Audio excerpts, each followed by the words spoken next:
Good morning, welcome back to my channel to a mini blog. আজ সকালটা শুরু করেছি একদম অন্যভাবে। আজ একটা ছুটির দিন, ভাবলাম ঘরে বসে থাকবো কেন, সুমিতার আমি একটু বেরোই। বেশি দূর নয়, একদম ঘরের কাছাকাছি, কোনো বিশেষ কাজও নেই, নিছক একে অপরের সাথে একটু ভালো সময় কাটাবো। সময় ভীষণ দামি একটা শব্দ। সময় আমাদের অনেক কিছু চেনায়, সময় আমাদের অনেক কিছু শেখায়। ভালো সময় বলো, খারাপ সময় বলো, সময় তো সময়ই। প্রত্যেকটা সময়কে মূল্য দিতে জানতে হয়। ঠিক যেরকম খারাপ সময় চিরস্থায়ী নয়, ভালো সময়ও চিরস্থায়ী নয়।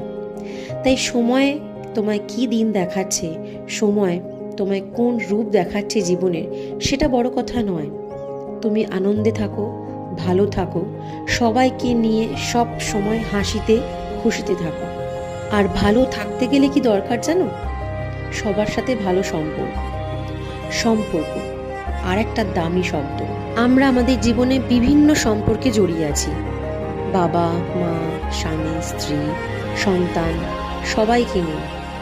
সবাইকে নিয়ে ভালো থাকাটাই ভালো থাকা।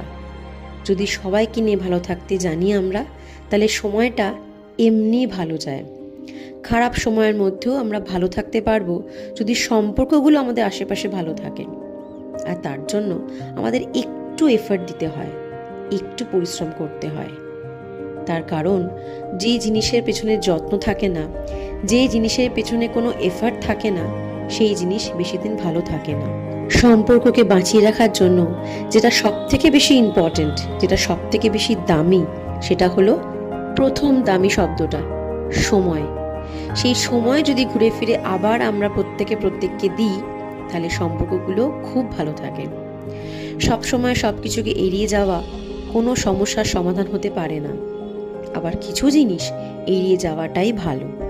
তাই তুমি কোনটা এড়িয়ে যাবে আর কোনটাকে গুরুত্ব দিয়ে ভালো করার চেষ্টা করবে, সেটা সম্পূর্ণ তোমার হাতে।